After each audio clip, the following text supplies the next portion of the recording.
श्रावणातल्या पहिल्या सोमवारपासून येणाऱ्या पुढच्या 16 सोमवारपर्यंत केलं जातं 16 सोमवारचं व्रत. लोकांना असं वाटतं की हे व्रत फक्त कुमारी स्त्रिया करतात चांगला जीवनसाथी मिळवण्यासाठी, पण हे व्रत प्रत्येक जण करू शकतो ज्याला भगवान शिवशंकरांची प्राप्ती करायची आहे.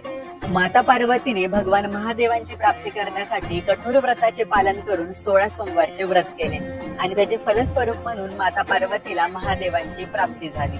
चला तर समजून घेऊयात हे व्रत करायचे कसे. श्रावण महिन्याच्या पहिल्या सोमवारी किंवा अन्य कोणत्याही सोमवारी सकाळी लवकर उठून स्नान करून नित्यकर्मे व देवपूजा करावी. घरातील देवासमोर किंवा शिवालयात जाऊन श्रद्धापूर्वक व्रताचा संकल्प घ्यावा. त्यानंतर पवित्र मातीचे पार्थिव शिवलिंग बनवून किंवा घरातल्या अथवा शिवालयातल्या शिवलिंगाला जलाचा आणि पंचामृताचा अभिषेक करून भस्म, चंदन, बेल, फूल, अक्षतार्पण कराव्यात व धूप दीप कापूर लावून आरती करावी. शक्यतो निराहार राहून उपवास करावा, पण ज्यांना जमणार नाही त्यांनी फलाहार दूध घेऊन उपवास करावा. संध्याकाळी अर्थात प्रदोष समयी महादेवांचे पंचोपचार पूजन करून 3 चुरम्यांच्या लाडवांचा नैवेद्य अर्पण करावा. त्यातील 1 चुरम्याचा लाडू ब्राह्मणाला किंवा गायीला द्यावा, दुसरा घरातील सर्वांना प्रसाद म्हणून वाटावा, तिसरा स्वतः ग्रहण करून उपवास सोडावा.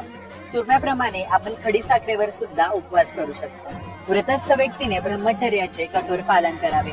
व्रत पूर्ण होईपर्यंत परान्न तसेच मांस भक्षण करू नये. मनाने, शरीराने तसेच विचाराने शुद्ध राहावे. तसेच अखंड महादेवांचे नामस्मरण करावे. 17व्या सोमवारी व्रताचे उद्यापन करावे. 16 विवाहित जोडप्यांना तसेच ब्राह्मणाला अन्न व वस्त्रदान करावे.